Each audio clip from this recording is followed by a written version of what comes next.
Welcome to the Smart Connector podcast. It's great to have you here. Today, I have a wonderful guest for you. It's Eleanora Grace. Welcome, Eleanora. Thank you. Thank you for having me here, Jane. Leonora, it's an absolute pleasure. And you have an incredible story and a really fantastic mission as well. So you specialize in emotional intelligence and adaptability. You're based in Vancouver Island, which is a beautiful part of the world for anybody that hasn't been there. But you hail originally from the Philippines. You grew up in Zambia and you've lived in 5 different countries. And your story is just phenomenal. And I think one of the things that really struck me when we were talking just beforehand is that you lived in poverty and that your mother nearly sold yourself and your sisters to human traffickers. And what an incredible escape that was for you. And so many other things have happened in your life, and you found peace, you've survived, you've thrived. You're in a really, really good place. You've got a book, haven't you?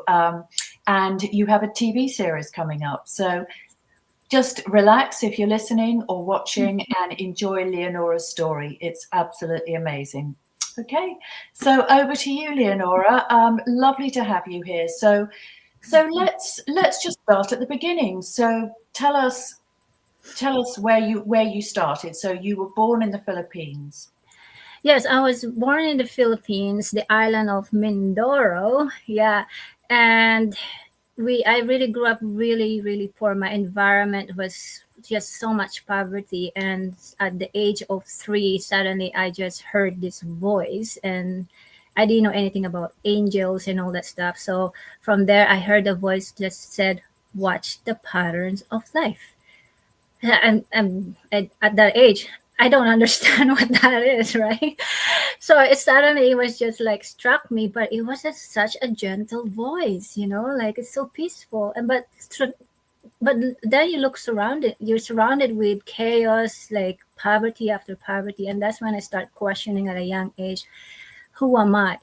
Does anybody care about me? Does God even care about me? Does He see me? Does anyone care?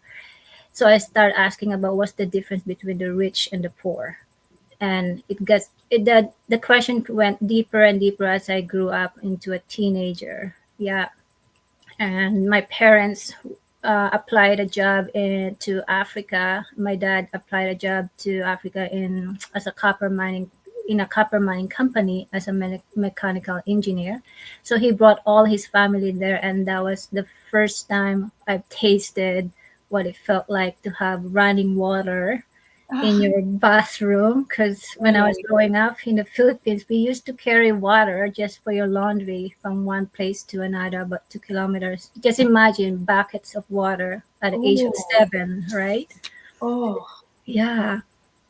Yeah, so yeah, and the first time I jumped on a nice bed, it wasn't bamboo hard bed, and I was like, oh, it's nice and soft, and I was so grateful with that.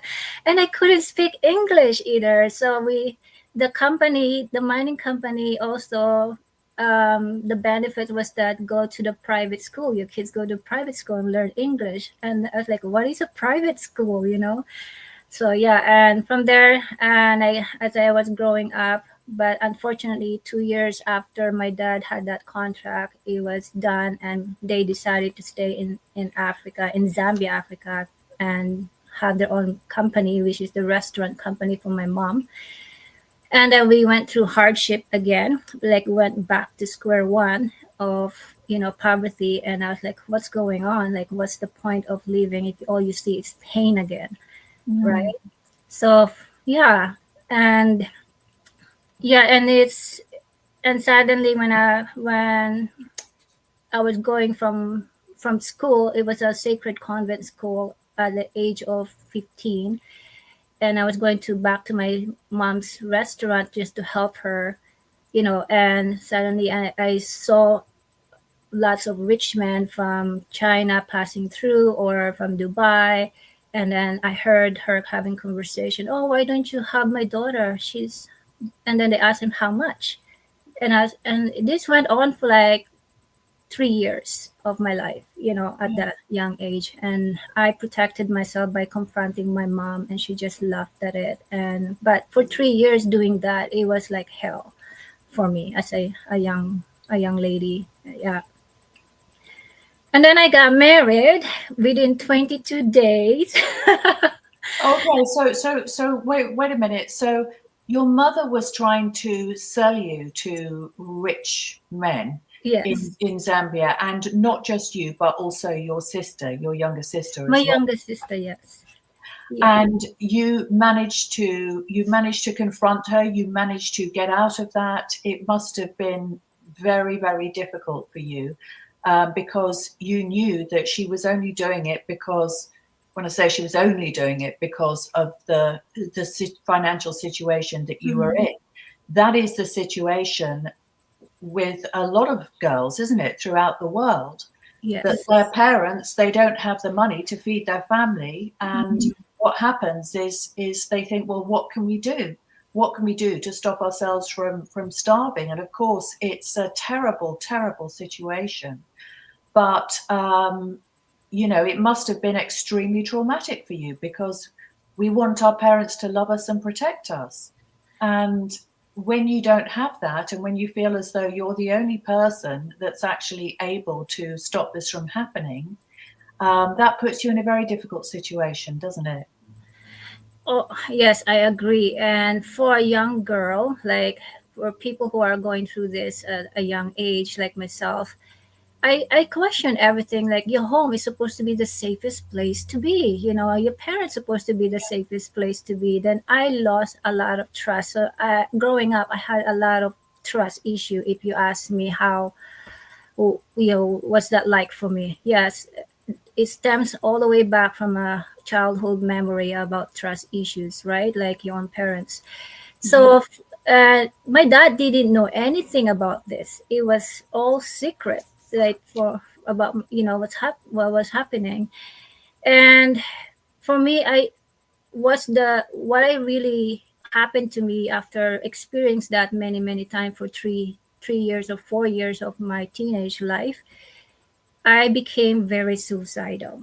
Like I tried to kill myself. I tried to overdose myself, and I couldn't die. I don't know why. I tried, like, anything, to the point, like I even asked the dark side of when it comes to spirituality. I was like, just take me. I don't want to be here anymore. And suddenly, you know what? I just want to ask the audience here to be open to this kind of story, because it really go deep, but it actually is, it exists to some people's life. So if you just have an open heart to hear my story, you know um I had an outer body experience, and from there, that's when I met again my angel, uh, and saying that you are a very important person, made me feel that way. At the same time, answered my question by showing me my past, present, and future life in my life book, basically. So when I saw that, and that's when everything changed in my life, and that's when I had hope. Like, oh, God does care. The higher power does care. The universe does care. Yeah. It's amazing. That is so powerful, isn't it? Because I can't even imagine what it must be like to be a young girl and not just trying to stop yourself from being trafficked, but also Mhm. having to protect a younger member of your family, and feeling as though there was nowhere that you could go. And then actually having that reminder that, wait a minute, maybe people don't care about you, or you feel uncared for in the real world. But there is of course, a spiritual world, Mhm. as you said, a higher power, God, your angel, you call him or Yeah. her your angel, Mhm. right? And that is always there to us, for us as well. So that's really wonderful. So I'll let you carry on, Eleanora. So you were saying that you got married. Yeah, I got married. But this also was guided by how to help by my angel navigate my life, because I start questioning again. Like, I my suicidal experiences became worse and worse, and And then my angel gave me a glimpse of my future and helped me how to write my future as well. And so he told me like, you're gonna learn how to love. It's like, what's the point of love? I just want to know how to, be financially be free so I can help my parents and so that they don't sell me anymore. Just teach me how to be financially be free. And then the angel said, no, we're gonna teach you about love. So that's when the angel told me to write about the future husband to be, and within 2 months I met him. Everything on my list, just tick tick tick tick tick, like, blue eyes, no hairy chest. Just including that. So, and the character is the main one for me. Yeah. So he's from Canada, and he brought me to Canada, and I moved with him in the jungle of Africa. We built our first home there, and we're surrounded with monkeys, and hippos, hyenas in the dark. Oh, It was all pitch dark, and we didn't have electricity, so it's like it reminded me of I was growing up in the Philippines. So my survival mode, psychology speaking, kick in. Like, I know how to survive with nothing, you know. So yeah, and then fast forward, he brought me to Canada, and I didn't know how to understand the Canadian English because it's different than British English. mm, In Africa, we studied British English, and so I learned again their accent, their culture. It's like, so it's culture adaptability. Living in different countries taught me about adaptability, apart from all these emotions that you were going through. So, and here in Canada, and he introduced me to snow. What is snow? Like, yeah, I've never experienced snow. So it was a great experience for me to experience different cultures, and I studied cultures. Then I question again myself. The suicidal part keep lingering in that I haven't healed it. So it affected when I got pregnant with my firstborn, that I tried to kill myself because I was questioning whether my husband at the time loved me, like, because I had trust issues. So yeah, and then we had to fast. Then I had counseling, and then my angel told me to, why don't you study psychology? So I studied psychology as a young mom, and then I found out I got pregnant again, and then I got pregnant again after that with twin girls. So I have 4 kids within 2 years. I didn't do my math. oh, within 2 years. Wow, Yeah. that's a big transition, isn't it? From none to Yes. 4 in 2 years. Yes. Yeah. I actually almost died giving birth to my twin girls. So yeah, my kids are like considered Irish twins because they're 11 months apart. My 2 boys are 11 months apart. My middle boy with my twin girls are 11 months apart. So yeah, I went to the hospital after giving birth to the twin girls, and I had this severe sickness. It's called erythema multiforme, and it turned out to be malignant. And the doctor said you had 6 weeks to live. He Oh, didn't tell me that, but he told my husband at the time. And I did a research on it, and then that's when I questioned again, like, this is not how I'm gonna die. Because what actually the symptoms of that is I had rashes all over me. It looks like chicken pox or leprosy kind of thing, like from head to toe, and oh, it's itchy. And I had fever. It killed my breast milk, and I was shivering, all happening at the same time while the rashes with pus coming out. oh, It's like spread like every 24 hours and eats up your skin from the inside out. oh, And I was just, I was like, am I dying? Am I dying? And that's when I screamed from the inside out. Before the nurse with the drugs, she came with the drugs. She didn't, she didn't, she came very slowly. And then I went inside of me because I couldn't talk anymore, and said to the angel, help me, help me, help me. But I was just whispering in my head. And suddenly the angel appeared again in the ER, and it stopped the time. This is an amazing one. It oh, stopped the time. And I was like, what? And I saw the nurse was slowly walking like in slow motion, like, yeah. And And then I asked the angel, it's like it opened the veil in front of me. And the angel said, "What do you want, Eleonora?" I said, "I want to learn how to heal." And it felt like talking to the angel like forever, but actually the time I was watching the time, it just only happened in 2 minutes. And he explained to me how to restructure my DNA strands and all my meridians. And from there, and after that 2 minutes, but it felt like 1,000 years with the angel. And then suddenly, like, I starting to feel like, okay, I can do this. And then that's when the time went back to normal, and the nurse started walking like normal Oh, motion, right? Yeah. So really? I said, I've Wow. never seen this before. It's like, wow. And so there, you know, within I got healed within 2 weeks, because the angel says, speak Wow. life to your life. There's frequency in your words. It's your own sound and your frequency. And I didn't know anything about that. And that's when the angel said, whispered to me in right ear, go study quantum consciousness, like energy healing and stuff like that. So I studied that. Yeah. Wow, that is just it's so powerful. That is really, what Yeah. a story. You must have been very, very close to death from the sounds of things. Yes, 6 weeks to live, then I healed in within 2 weeks. And Yeah, yeah, and from there, you can see I don't have any rashes here and there no, anymore. And my girls are 20 years old. My yes. son is 21, and I'm still alive and kicking. And I've never gotten sick for 20 years. Not even a cold, not even a cough. I can be surrounded with people who have COVID. I'm not sick. I'm the one helping them healing, So yeah, it's amazing.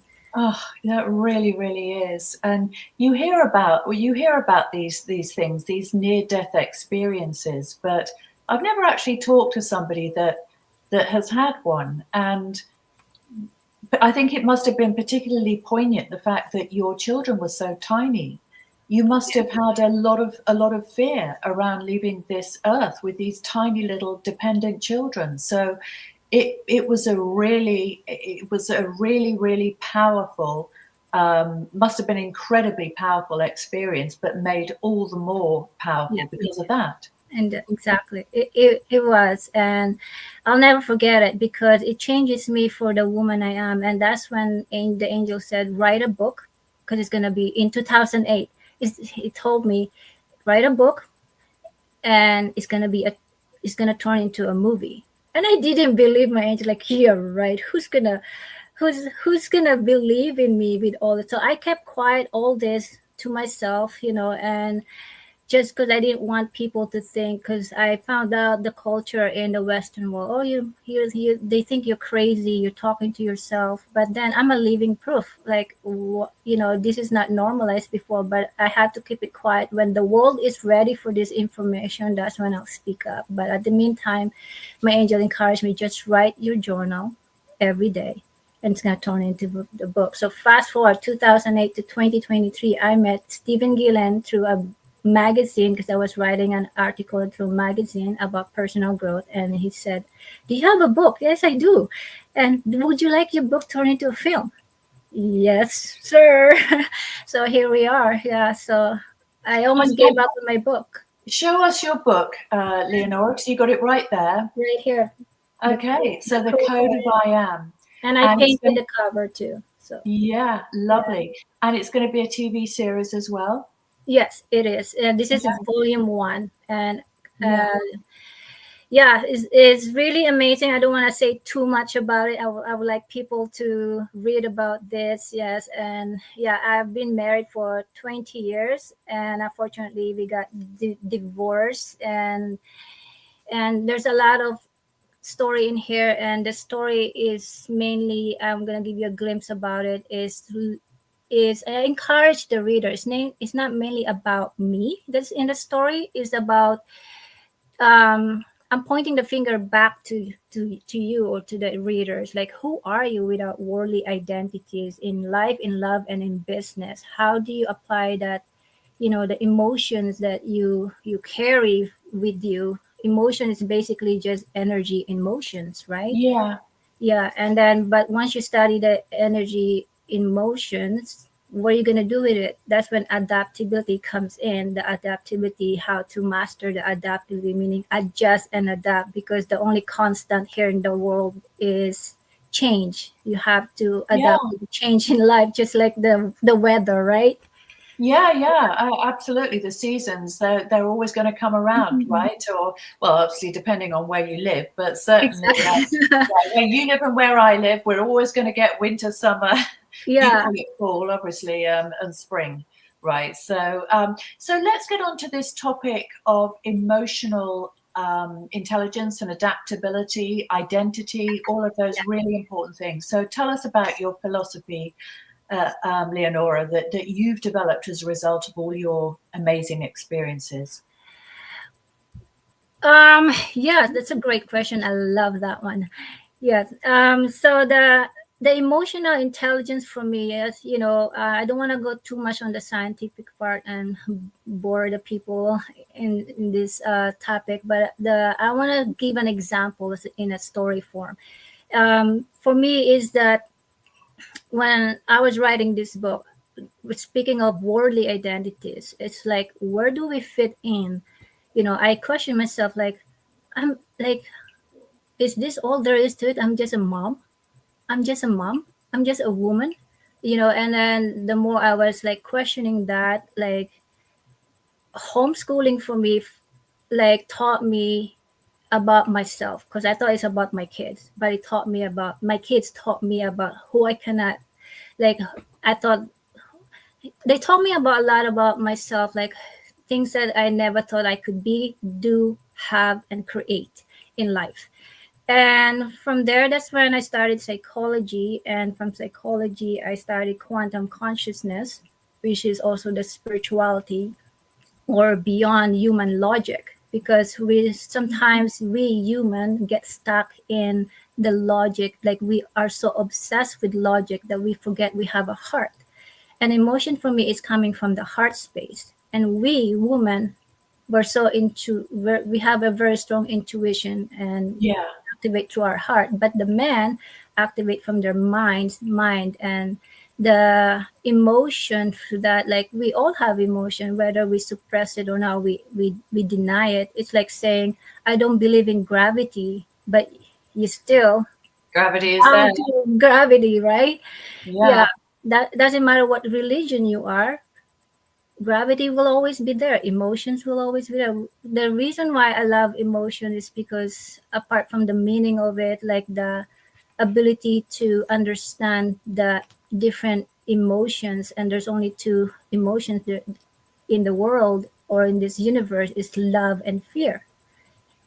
Oh, And love and fear has different frequencies. And love, if you divide that into sections, what are love? Enlightenment, kindness, peace, joy, laughter. Those are love emotions. And fear is about anger, unforgiveness, hate, rage, right? Those are lower yeah. vibration frequencies. Yeah. Yeah. So when I was studying that, I was like, oh, this is so cool. But what are the tools for me to help people? So I started this. I started also certification in life coaching, but I was also teaching myself as I was going through this. So I attended a certification in life coaching, and then the universe also tested me with my my training. My son passed away while I was training, Oh, and I was like, wow. And I that changes a mother, like when you lost your son, yeah. right? So from there, the angel said, why don't you use what you have learned, combine the psychology and spirituality? Yeah. So and then I start adapting to that, and I combine it to the point that I question myself, how do I turn my loss into love, my grief into grace? Because those are emotions again. I Mm. experience loss, but how do I turn to grace? Is that into grace or into love? Is by acknowledging it, recognizing it, and then by adapting to that emotions, and turn that emotion by having grace, to give grace to yourself. Be gentle by being gentle with yourself. that light and shadow are one. They're not separate, but they, Oh, yes, yeah.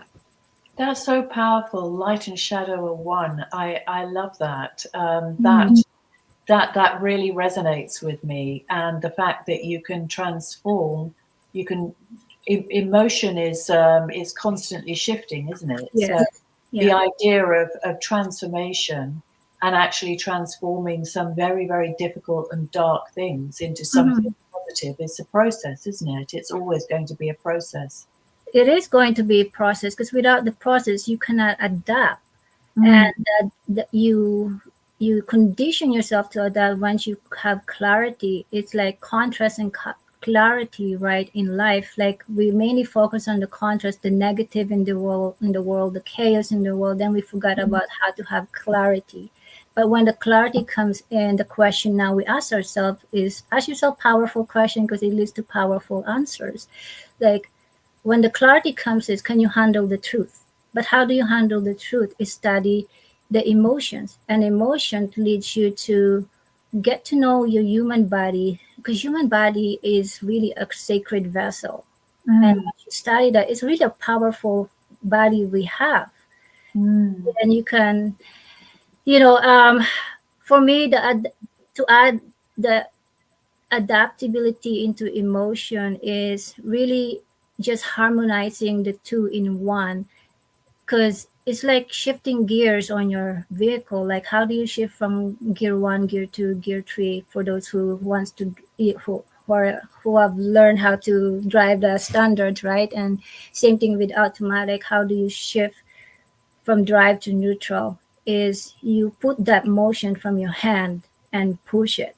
And same thing with our emotion. Like you recognize that you need to shift your motion to a higher vibration, like mm. acceptance. That's the portal to another higher vibration, which is, okay, I accept that there is fear, there is that my son died. I accepted that. What can I do to bring him back? By living my life, by also taking care of my other three children who are still living. Because my kids told me, the other three kids told me, Mom, yeah, our brother is dead, but don't forget about us. We're still alive.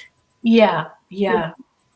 Yeah. So from there, that's when I started shifting my focus. Oh, there's still life, because Mm, the price of grief is love. So the only way I can give my son gift when he died is turn that into love by loving my kids, being more present with being more present with my other three kids, and my relationship with them. And to my surprise, the parents that were, I thought the parents that my friends who are parents were, I thought they were, like, um judging me that, oh, you're not a good parent, like. But actually it was the other way around.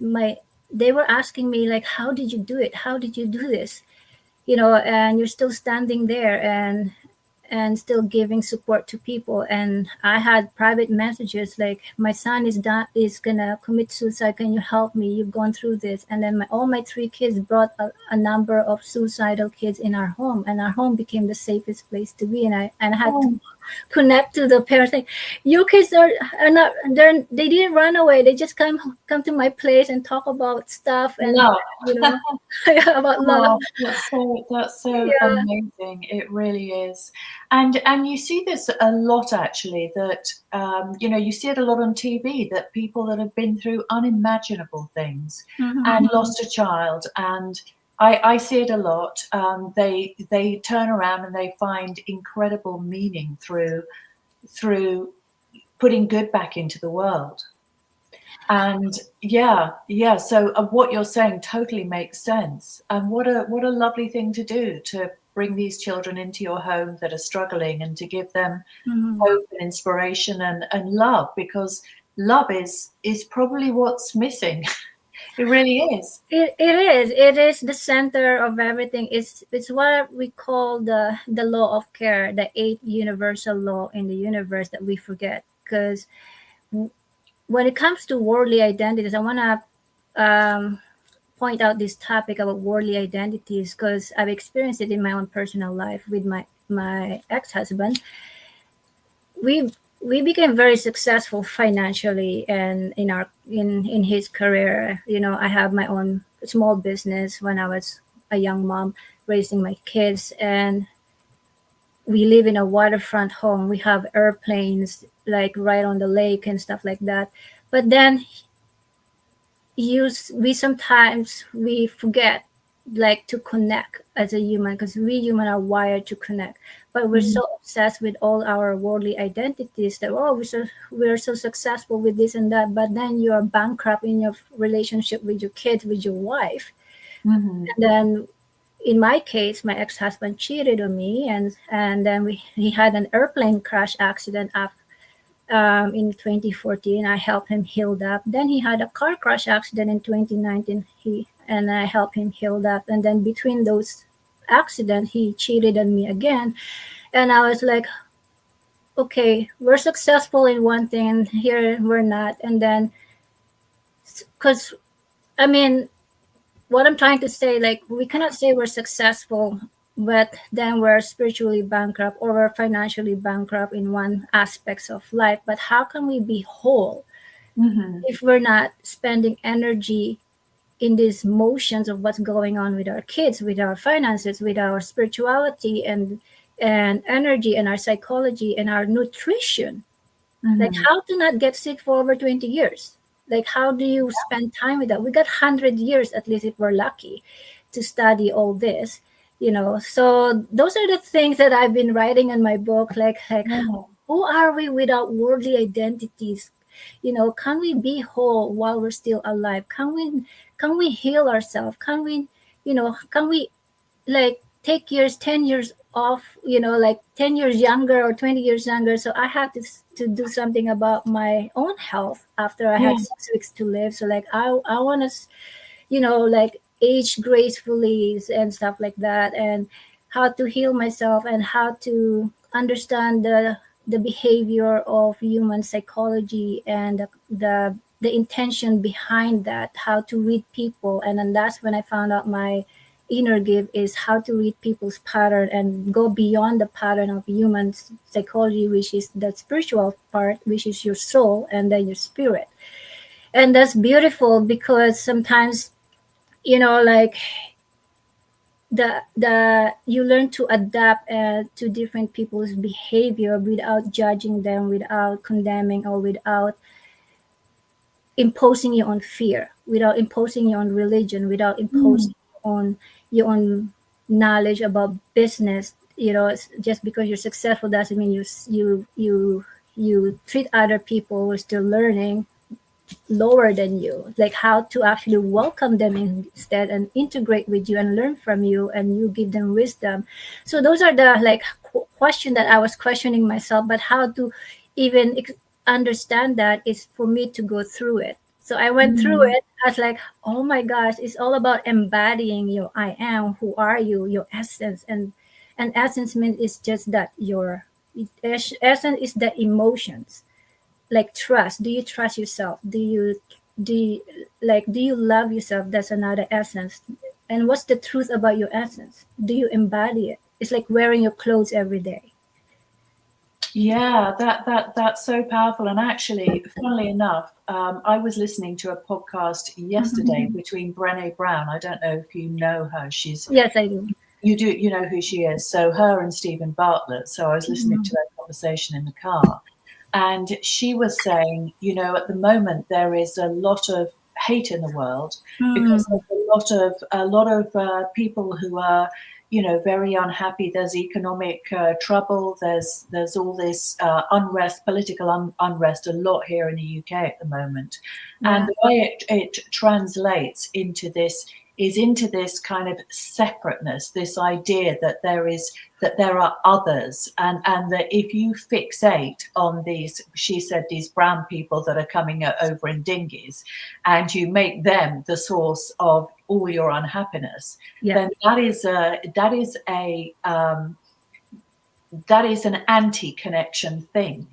It is not about love, and it's not that we're all going to have opinions on issues like immigration or whatever. Yeah.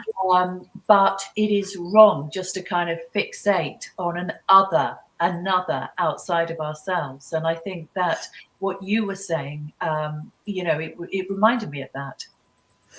Well, it's happening all over the world, like what I went through with my late partner's parents. Like, you're not white enough to date my son, that's one of the example. Like, apart from the politics that's going on in our world, like who are we to judge other people when we all have the same color of blood? We breathe the same air. You're right. Like um I think because people do that because there's just lack of love. The lack of love, is based on ego, based on separation from the source. And when you're separated from the divine source, you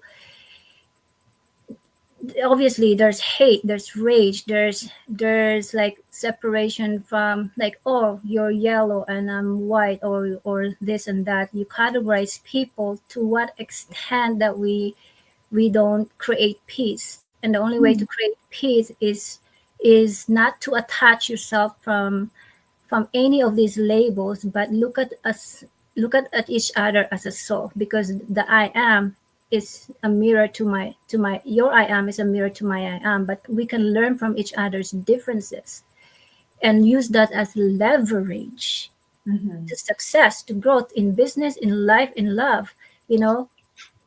Oh, yeah, yeah. So before we wrap up, Leonora, I was absolutely fascinated by you saying that you hadn't been ill for years and years and years and years. And a lot of people get ill all the time. That's not unusual. Mhm. Um, and it's very easy to say, well, it's just to do with the habits, going to the gym or cycling, or making sure that you eat fruit and take supplements and things Yeah. like that. Yeah. But it must go deeper than that, because lots of people go to the gym and take I mean, I have a very healthy lifestyle. I don't often get ill either. And I am also convinced that it is more than just your physical habits. Yes, indeed.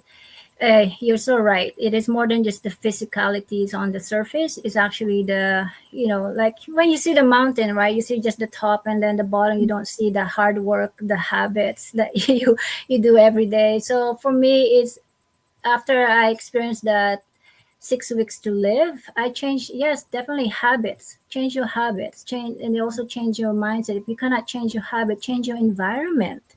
Yeah, Sometimes your environment is so toxic, and you're the right. environment, exactly.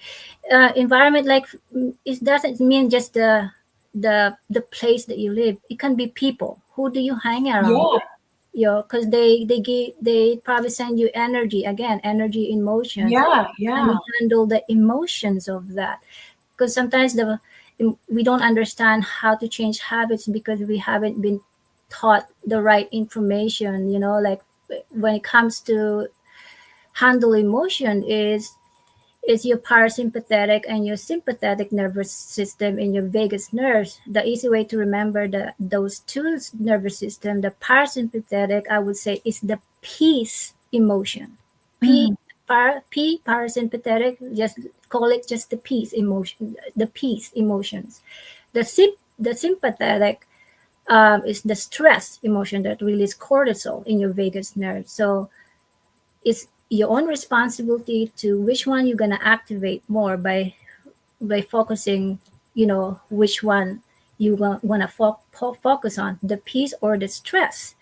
And then that focus is up to you also to attach the meaning you attach to that. So those are the things that I was applying in my life when it comes to mindset. Then when it comes to nutrition, I do take supplements. And when it comes to supplements as well, it makes sure it's not frozen food all the time. Yeah. And physicalities, yeah, I don't normally go to the gym. I like nature, but if whatever works for you, do that. Nothing wrong with that. No judgment. I like nature, and yeah, and for me, intermittent fasting is the greatest way to have longevity. Is to detox yourself, because we can all eat healthy foods, but we don't detox and cleanse. What's the point, right? again, it's Yeah. the light and the shadow in one. Yeah. Yeah. Yeah. Amazing. Well, Leonora, it has been such a pleasure to speak with you today. And by the way, I'm not surprised that you love getting out in nature on Vancouver Island, because I hear that it's one of the most beautiful places in the world. So yeah, how amazing. So Leonora, if people would like to get in touch with you, or Mhm. perhaps if they'd like to buy your book, tell us how they can do that. Oh, thank you. They can find it. They can find me on Facebook and Instagram or LinkedIn and or YouTube. My name there is Grace True Journey, or my personal one is Eleanora Heart. My journey, and then my book. You can find this book in Amazon as well, or Barnes of Novels, and or via Hay House. That's where it was published anyway. Yeah, so the code of I am, this is the revised version, making sure you get the revised version, and thank you for your support. Amazing. Yeah. So we'll put all those links in the show notes Mhm. when we release this as Thank a you. podcast as well. So once again, Leonora, it has been amazing to hear your inspiring story. How wonderful that you're alive, well, thriving, and doing all these amazing things in the world. So thank you very much for joining us today. And thank you for anybody that is listening in or watching this.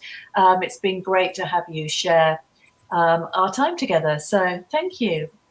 Thank you.